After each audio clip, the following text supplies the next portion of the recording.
ETF index mutual funds నేర్చుకుని stock మార్కెట్లో రాణించాలనుకుంటున్నారా? వెంటనే ఈ నెంబర్కి కాల్ చేయండి.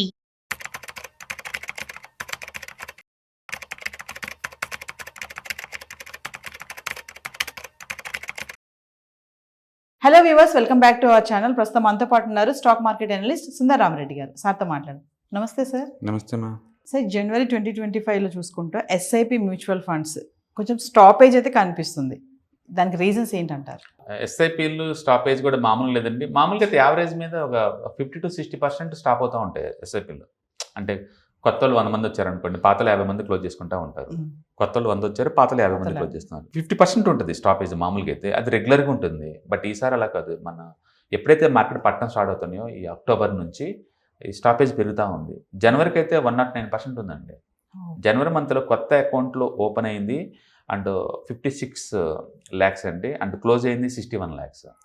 అందుకని రాను రాను ఎస్ఐపీలు ఆగిపోతున్నాయి అన్నమాట. యూజువల్గా మార్కెట్ డౌన్ ట్రెండ్లో ఉన్నప్పుడు ఎక్కువ మంది భయపడి క్లోజ్ చేసుకుంటారు. రెండోది ప్రాఫిట్లో ఉన్న వాళ్ళు అందరూ చాలు అని చెప్పి క్లోజ్ చేస్తూ ఉంటారు.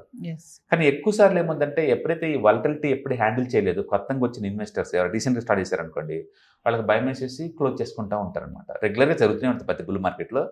కాకపోతే ఈసారి ఏంటంటే, లాస్ట్ 5 years నుంచి వచ్చిన బుల్ మార్కెట్ సడన్గా లాస్ట్ 140 days నుంచి షేక్అవుట్ అయింది కదా, దాంతో ఎక్కువ క్లోజింగ్స్ ఉన్నాయి. ఫస్ట్ టైం లాస్ట్ 5 yearsలో ఎస్ఐపి ఆపేసే వాళ్ళు ఎక్కువ అవుతున్నారు. అది ఎక్కువ ఎంత అంటే జనవరిలో 109% ఉంది. 109%. బట్ ఓవరాల్ మనీ అయితే పెరుగుతుంది. ఎడ్యుకేట్స్ బాగా పెరిగారు కాబట్టి వాళ్ళైతే పెంచుకుంటూ పోతున్నారు.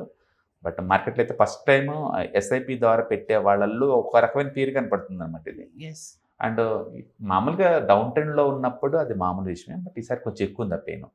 కోవిడ్ అప్పుడు మార్కెట్ పడ్డా సరే లేదు, స్పీడ్గా పడింది, స్పీడ్గా రికవర్ అయింది. ఆ పెయిన్ షార్ట్ టర్మ్ ఉంది, అక్కడ ఉంది. బట్ ఈసారి అలా కాదు, ఎందుకో తెలియదు కానీ మార్కెట్ అక్టోబర్ నుంచి సెప్టెంబర్ లాస్ట్ వీక్ నుంచి వీనైంది.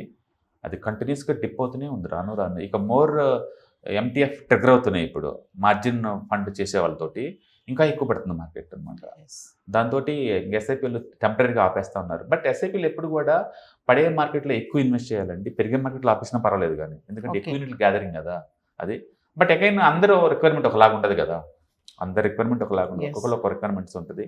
మేబీ ఫైనాన్స్ గోల్స్ రీచ్ అయ్యి ఉండొచ్చు, లేదా ఆల్రెడీ ప్రాఫిట్లో ఉన్నాము, బుక్ చేసుకున్న తర్వాత ఎంటర్ అవుదామని ఉండొచ్చు, లేదు అంటే 4-5 రకాల మ్యూచువల్ ఫండ్స్ వాళ్ళు ఒక దాంట్లో షిఫ్ట్ అవుతూ ఉండొచ్చు. ఏదైనా కావచ్చు రీజన్స్. మొత్తానికైతే మ్యూచువల్ ఫండ్ ఆపేసేవాళ్ళు, ఎస్ఐపీలు ఆపేసేవాళ్ళు ఎక్కువైపోయారు. ఎంత అంటే మన లాస్ట్ 5 yearsలో ఎప్పుడు లేరు ఇంత నెంబరింగ్. ఈసారి బాగా 61 lakh అకౌంట్స్ క్లోజ్ అయిపోయాయి. అంటే మ్యూచువల్ ఫండ్లో ఎస్ఐపి ఆపేస్తే సార్ అంటే లాసెస్ ఎలా ఉంటాయి? అసలు బేసికల్గా మ్యూచువల్ ఫండ్లు ఎందుకు పెట్టాలి? మ్యూచువల్ ఫండ్లు ఎందుకు పెట్టాలి? నీకు ఏదైనా ఫైనాన్షియల్ గోల్స్ ఉంటే పెట్టుకోవాలి. గోలే లేనప్పుడు ఇలాంటి ఇబ్బందులే జరుగుతాయి. నాకు కార్ కొనుక్కుందాం అనుకుంటున్నాను, ఒక ఇల్లు కొనుక్కుందాం అనుకుంటున్నాను, ఒక రిటైర్మెంట్ కోసం తీసుకుందాం అనుకుంటున్నాను, ఏదైనా సరే ఒకటి కొనాలంటే బల్క్ డబ్బు కావాలి. ఆ డబ్బు ఎలా వస్తుంది? మీకు దాచుకుంటే వస్తుంది. కేవలం దాచుకున్నంత మాత్రం మనీ గ్రో అవ్వదు కదా, ఇన్వెస్ట్మెంట్ చేస్తే గ్రో అవుతుంది. ఇన్వెస్ట్మెంట్ ఎక్కడ చేయాలి? మీ ఇష్టం, మీకు ఎక్కడ కంఫర్ట్ ఉంది అక్కడ. గోల్డ్ కంటే గోల్డ్ పెట్టుకోవచ్చు, రియల్ ఎస్టేట్ కంటే రియల్ ఎస్టేట్ పెట్టచ్చు, స్టాక్స్ కంటే స్టాక్స్ పెట్టచ్చు. మీ ఇష్టం, మీకు నాలెడ్జ్ని బట్టి మీరు ఏదో ఒక ఎసెట్ క్లాస్ పిక్ చేసుకోవాలా. ఆ ఎసెట్ ఒకే రోజు కొనలేను కాబట్టి కొంచెం కొంచెం ఇన్వెస్ట్ చేస్తున్నారు, డిస్పోజల్ ఇన్కమ్ అంతా.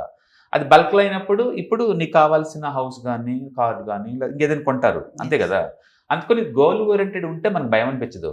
కానీ గోల్ ఓరియంటెడ్ లేదనుకోండి, ఎమోషనల్ పెట్టావు, మార్కెట్ పెరుగుతుంది కదా అని పడుతుంది కదా అని ఎమోషనల్ బయటకు పోతుంటారు. అందుకని మార్కెట్ అప్ అండ్ డౌన్ అయినప్పుడు కొంచెం తేడా వస్తుంది, కానీ ఈసారి ఎక్కువ అవుతుంది ఎందుకంటే టూ మచ్ మార్కెట్ పడుతుంది కాబట్టి. అందుకని కొత్తగా మార్కెట్లోకి వచ్చిన వాళ్ళు భయపడుతున్నట్టున్నారు, వాళ్ళు క్లోజ్ చేస్తున్నారు. బట్ రియల్ వెల్త్ ఎప్పుడు క్రియేట్ అవుతుందంటే, ఇలా పడే మార్కెట్లో ఎవరైతే ఎక్కువ అలొకేట్ చేస్తారో వాళ్ళు ఎక్కువ మనీ మేక్ చేసే ఛాన్స్ ఎక్కువ ఉంది. హిస్టరీలో పట్టడం కొత్త కాదు, పెరగడం కొత్త కాదండి. బట్ ప్రతి సైకిల్, అది సైకికల్ నేచర్ మార్కెట్కి. ఇప్పుడు మన సైకిల్ కిందకు వస్తుంది, ఏదైనా బాటం తీసుకుని మళ్ళీ పైకి వెళ్ళిపోద్ది.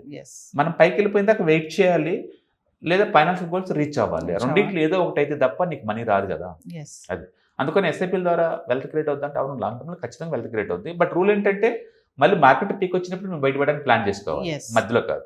అంటే ఎస్ఐపీలో ఒక పక్క నుంచి ఆపేస్తున్నా సార్, ఒక పక్కన మళ్ళీ ఇన్వెస్ట్మెంట్ కూడా పెరుగుతుంది. డెఫినెట్గా కొంతమంది సైకలాజికల్గా వీక్ ఉంటారు అనుకోండి, వాళ్ళ క్లోజ్ చేస్తున్నారు. ఇదే మంచి ఆపర్చునిటీస్ చెప్పేసి కొత్త వాళ్ళు స్టార్ట్ చేస్తున్నారు, ఉన్నోళ్ళు కూడా ఎక్కువ మంది యాడ్ చేస్తున్నారు, ఉన్నోళ్ళు ఎక్కువ యాడ్ చేస్తున్నారు. యాక్చువల్లీ ఇండియాలో చాలా పెద్ద గ్రోత్ స్టోరీ అండి. టెంపరీగా మార్కెట్లో పట్టడం లేవటం అనేది ఇది కొత్త ఏం కాదు, ఇప్పుడు జరిగింది ముందు కూడా జరుగుతుంది. అందుకని ఎవరికైతే ఎకానమీ మీద ఐడియా వచ్చిందో వాళ్ళు ఎక్కువ ఇన్వెస్ట్ చేస్తున్నారు. కొత్త వెళ్ళారిపట్ల జాబ్ రాగానే ఎస్ఐపీలు పెట్టడం అనేది కామన్ థింగ్ అయిపోయిందండి ఇండియాలో. గుర్తుపెట్టుకోండి, సేవింగ్ చేయటం అనేది చాయిస్ కాదు, ఇట్స్ మ్యాండేటరీ. ఎందుకంటే రిటైర్మెంట్ అయిన తర్వాత 30 ఏళ్ళు బతకాలి. ఎలా బతుకుతాం అనుకుంటే ఇన్కమ్ లేకుండా? ఎలా బతుకుతారు? కంపల్సరీ. అందుకని మనం ఏదైనా గోల్స్ రీచ్ అవ్వాలన్నా, ఏదో రిటైర్మెంట్ తర్వాత 30 ఇయర్స్ హ్యాపీగా బతకాలన్నా కంపల్సరీగా మనం సేవ్ చేయాలి, వాటిని ఇన్వెస్ట్ చేయాలి. ఇన్వెస్ట్ చేసేటప్పుడు ఎక్కడ చేస్తారనేది డిపెండ్ కాబట్టి రిస్క్ ప్రొఫైల్.